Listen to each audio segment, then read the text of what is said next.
ધોરણ 5 પર્યાવરણ પાઠ નંબર 15 ઠંડુ કે ગરમ એનો એક પાઠ છે. એક કઠિયારો હતો. કઠિયારાને ઇંગ્લિશમાં કહેવાય વુડ કટર. જે લાકડા કાપે એને કઠિયારો કહેવાય.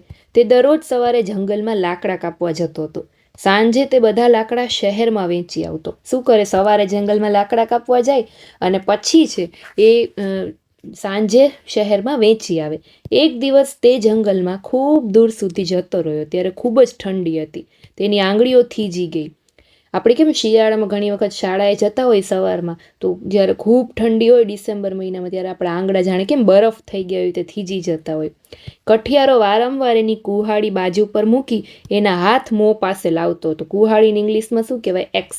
શું કરે, ઠંડી લાગતી હતી હાથમાં એટલે કુહાડીને બાજુમાં મૂકે ને પછી હાથ એના મોઢા પાસે લાવે ને પછી હાથને ગરમ કરવા જોરથી ફૂંક મારે. તમે પણ બધા એવું કરતા હશો. જો આવી રીતે છે. જ્યારે તે લાકડા કાપતો ત્યારે મિયા બાલિસ્તીએ ખૂણામાંથી એને જોતા હતા. આનું નામ છે જો મીલા બાલિસ્તી. મિયા બાલિસ્તીએ જોયું કે કઠિયારો એના હાથમાં ફૂંક માર્યા કરતો હતો. તો તે આશ્ચર્યમાં પડ્યા કે આ બધું શું છે. એને ખબર ન પડી કે હાથમાં શું કામ ફૂંક મારે છે. પરંતુ તેઓ તે સમજી શક્યા નહીં.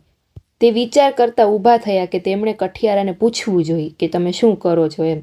તો થોડુંક ચાલ્યા પછી તે એવું વિચારીને પાછા આવ્યા કે કદાચ કઠિયારાને તે ન ગમે. તો અંતમાં મિયા બાલિસ્તીએ પોતાની જાતને રોકી શક્યા નહીં ને કૂદતા કૂદતા કઠિયારા પાસે ગયા અને કહ્યું, કેમ છો ભાઈ? જો તમને વાંધો ન હોય તો હું તમને કંઈક પૂછું. તો આવડા ટચુકડાક માણસને જોઈને કઠિયારાને આશ્ચર્ય થયું, કેમ કે આ કેવો હતો, હાઇટમાં નાનો હતો. પરંતુ એણે એનું હાસ્ય સંતાડી રાખ્યું અને કહ્યું કે પૂછો ને, તમારે શું પૂછવું છે? તો આ પૂછે છે એને કે મારે એ પૂછવું છે કે તમે તમારા હાથ ઉપર ફૂંક કેમ માર્યા કરો છો? તો કઠિયારાએ કીધું કે ખૂબ જ ઠંડી છે, મારા હાથ એકદમ થીજી જાય છે, એટલે હું એને ગરમ રાખવા એના પર ફૂંક મારું છું. પછી જ્યારે પાછા ઠંડા થાય છે તો પાછી ફૂંક મારું છું. તો આજે મિયા બાલિસ્તી હતા એને કીધું, ઓ બરાબર, તો એવું છે. અને પછી ત્યાંથી જતા રહ્યા. પરંતુ તે નજીકમાં જ રહ્યા ને કઠિયારા ઉપર જોઈ જ રાખતા હતા. થોડી જ વારમાં બપોર થઈ ગઈ. કઠિયારો બપોરના ભોજન વિશે વિચારવા લાગ્યો. એણે 2 પથ્થર લીધા ને ચૂલો બનાવ્યો. એણે આગ સળગાવી અને નાના વાસણમાં બટેટા બાફવા મૂક્યા. એ જંગલમાં હતો બરાબર, છતાં પણ ભોજન કેવી રીતે બનાવ્યું? એને 2 પથ્થર લીધા, એનો ચૂલો બનાવ્યો અને પછી એના ઉપર આગ સળગાવી અને નાનું વાસણ હતું એમાં બટેટા મૂક્યા. લાકડા ભેજવાળા હતા તેથી કઠિયારો નીચે નમ્યો ને આગને સળગાવવામાં મદદ થાય એના માટે ફૂંક મારવા લાગ્યો. બાલિસ્તી એને થોડે દૂરથી જોઈ રહ્યા હતા. આજે ઢીંગુજી હતા બાલિસ્તી, એને દૂરથી જોતા હતા જે બધું કરતો હતો ને કઠિયારો. પછી એને પોતાની જાતને કહ્યું કે અરે જો, તે ફરી કરવા લાગ્યો, એના મોંથી ફૂંક મારવા લાગ્યો. શું આગ એના મોઢામાંથી નીકળે છે? એને જોયું તો કે અહીંયા મોઢામાંથી એ ફૂંક મારતો હતો ચૂલા ઉપર એમ. કઠિયારાને ખૂબ જ ભૂખ લાગી હતી. એણે વાસણમાંથી બટેટા બહાર કાઢ્યા અને ખાવાનો પ્રયાસ કર્યો, પણ બટેટા ખૂબ ગરમ હતા. તો પાછી ફૂંક મારવાનું ચાલુ કર્યું. આપણે કેમ કોઈ ગરમ વસ્તુ આપણને આપણા મમ્મી આપણને આપે તો હાથમાં લઈને પહેલાં આપણે ફૂંક મારીને પછી ખાઈ છીએ. એવી રીતે કઠિયારા બટેટા ગરમ હતા એટલે એને ફૂંક મારવાનું શરૂ કર્યું. તો ઓલો જે ઠીંગુજી હતા બાલિસ્તી મિયા, એ વરી જોવે છે ને એમ કહે છે કે આ તો પાછો ફૂંક મારે છે.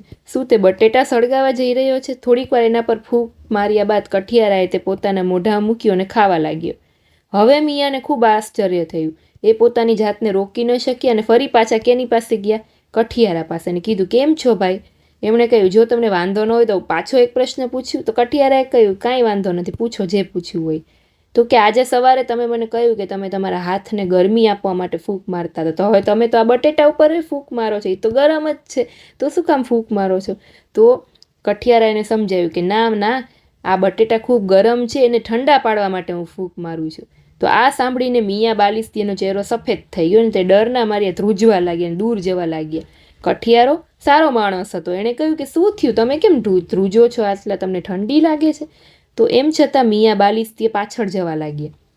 જ્યારે તે સુરક્ષિત અંતરે પહોંચી ગયા ત્યારે એમણે પોતાની જાતને કહ્યું કે આ કેવા પ્રકારનો જીવ છે? ચોક્કસ તે ભૂત છે કે જીન છે. ફૂંક મારી ગરમ, ફૂંક મારી ઠંડુ. એને એવું લાગ્યું મિયાને કે કઠિયારો છે એ કોઈક અદ્ભુત જીન જેવું છે એમ, કે એ ફૂંક મારે ત્યારે વસ્તુ ઠંડી થઈ જાય, એ ફૂંક મારે ત્યારે હાથ ગરમ થઈ જાય, એને એવું લાગ્યું એમ. તમે શિયાળામાં તમારા હાથ ઠંડા પડી જાય તો એને ગરમ ફૂંક મારો છો ને? આપણે એવું કરતા હોઈએ બરાબર. જો તમે બીજો કોઈ રસ્તો વિચારી શકો કે જેનાથી તમે તમારા શ્વાસના ગરમાવાનો ઉપયોગ કરતા હો? તો આપણે શું કરતા હોય, ઘણીવાર ક્યાંક આંખમાં કે ક્યાંક લાગ્યું હોય, બરાબર, તો આપણે એને શેક આપવા માટે આવી રીતે રૂમાલમાં ફૂંક મારીને પછી અહીંયા આપણે રાખતા હોય, ગરમ ગરમ રૂમાલ છે, એવી રીતે કરતા હોય. જો કાપડના ટુકડાની ગળી કરો, હવે તેને તમારા મોઢા પાસે લાવો અને જોરથી ફૂંક મારો. થયું ને કપડું ગરમ? બાલિસ્તીએ જોયું કે કઠિયારો ગરમ બટેટાને ઠંડા કરવા એના પર ફૂંક મારતો હતો. જો તેણે બટેટાને ઠંડા કર્યા વગર ખાઈ લીધા હોત તો શું થાત? તો એનું મોઢું બળી જાત, જીભ બળી જાત. થાત કે નહીં? તમે ક્યારેક અચાનક ટીવી જોતા જોતા અથવા તો રમતમાં ગરમા ગરમ કંઈક ખાઈ લ્યો તો કેવી જીભ બળી જાય આપણી? એવી રીતે જો તમારે આ 3 ગરમ વસ્તુ ઠંડી કરવાની હોય, દાળ, રોટલી, ભાત, તો તમે કઈ રીતે કરશો? તો આપણે પણ ફૂંક મારીએ છીએ અથવા તો પંખો ચલાવીએ છીએ. જો ચિત્ર 1, મિની છે એની ચા ફૂંક મારીને ઠંડી કરવા પ્રયાસ કરતી હતી. તમારા મતે શું વધુ ગરમ હશે, મિનીની ચા કે એના મોંમાંથી ફૂંકે છે હવા? તો કે ચા ગરમ છે એટલે એને ઠંડી કરવા ફૂંક મારે છે. પછી સોનુને ખૂબ ઠંડી લાગતી હતી, એના હાથ પર ફૂંક માર્યા રાખે છે. શું કામ? તો કે એના હાથ ગરમ થઈ જાય એટલે.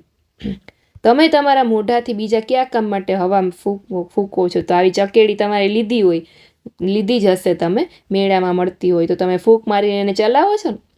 જો આ રીતે કાગળની સિસોટી તમે બનાવી શકો છો. અહીંયા આપેલું છે, નીચે આપેલી વસ્તુની સિસોટી બનાવો ને સૌથી મોટેથી ને સૌથી ધીમે વાગે એવી રીતે લખો. આ બધી વસ્તુથી સિસોટી બનાવવાની, પછી ચેક કરવાનું કે કેમાં સૌથી વધારે અવાજ આવે છે અને કેમાં સૌથી ઓછો અવાજ આવે છે. તમે માણસોને જુદા જુદા સંગીતના સાધન જેમ કે વાંસળી, ઢોલક, બીન, ગિટાર, સિતાર વગેરે વગાડતા જોયા છે. શું તમે તમારી આંખો બંધ કરી એમનો અવાજ ઓળખી શકો છો? આંખ બંધ કરીને તમને ખબર પડી જાય કે આ વાંસળી જ વાગી કે આ ઢોલકું જ વાગ્યું, બરાબર? તમે કોઈને તેમના ચશ્મા ચોખ્ખા કરવા એના પર ફૂંક મારતા જોયા છે? આપણા પપ્પાને જોયા હશે તમે કે ચશ્મા ચોખ્ખા કરવા પહેલાં એના પર ફૂંક મારે છે ને પછી એ કપડાથી સાફ કરે છે, બરાબર? એક કાચ લ્યો, તે તમારા મોંની નજીક લાવો ને એના પર જોરથી ફૂંક મારો. એવું 3 થી 4 વાર કરો એટલે શું થઈ જશે? કાચ ઝાંખો દેખાશે. પછી તમે એને સાફ કરી નાખો એટલે એકદમ સાફ થઈ જાય. જો તમારી છાતીને માપો, ઊંડો શ્વાસ લો, તમારા મિત્રને માપપટ્ટીની મદદથી છાતીનું માપ લેવા માટે કહો.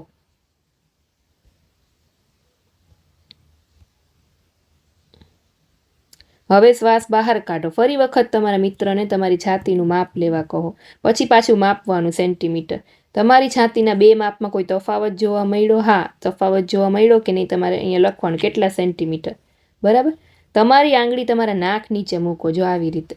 પછી તમે જ્યારે તમારા નાકમાંથી શ્વાસ લ્યો છો ત્યારે કોઈ હવા અનુભવી શકો છો? તો નાકમાંથી હવા આવશે. 1 મિનિટમાં તમે કેટલી વખત શ્વાસ અંદર લ્યો છો અને બહાર કાઢો છો એ ગણવાનું. પછી 30 કૂદકા મારવાના. એટલે આપણે કૂદકા વધારે મારીએ તો આપણને શ્વાસ ચડે ને આપણે હાંફી જઈએ, તો ત્યારે આપણે શ્વાસ માપીને તો ઝડપથી શ્વાસ આવતો હોય, બરાબર? 1 મિનિટમાં ફટાફટ શ્વાસ લેતા હોઈએ કેમ કે આપણે થાકી ગયા હોય કૂદકા મારીએ એટલે, બરાબર?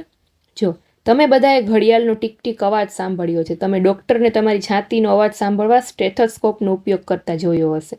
તમે ડૉક્ટર પાસે જાઓ, તાવ કે આવ્યો હોય તો પહેલાં શું કરે? સ્ટેથોસ્કોપથી પોતેલા 2 કાનમાં રાખે ને પછી આપણી છાતી આમાં માપે, બરાબર? શું તમારી છાતીમાં ઘડિયાળ છે કે જે અવાજ કરે છે? શું તમે તમારા ધબકારા સાંભળ્યા છે?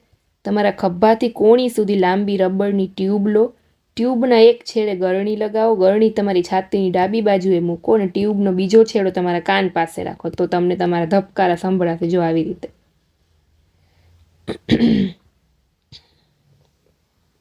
તો સરસ મજાનો પાઠ હતો ઠંડુ ગરમ વિશે, બરાબર? નવા હોય લોકો ચેનલ સબસ્ક્રાઈબ કરી લેજો. ફરી પાછા આપણે 16મા પાઠમાં મળીશું. 1 થી 15 પાઠ 5મા ધોરણના પર્યાવરણ બધા તમને આ જ ચેનલમાં મળી જશે. 4થું ધોરણ પણ મળી જશે, તો ખાસ કરીને જોઈ લેજો. તો ફરી પાછા મળીશું. Bye bye.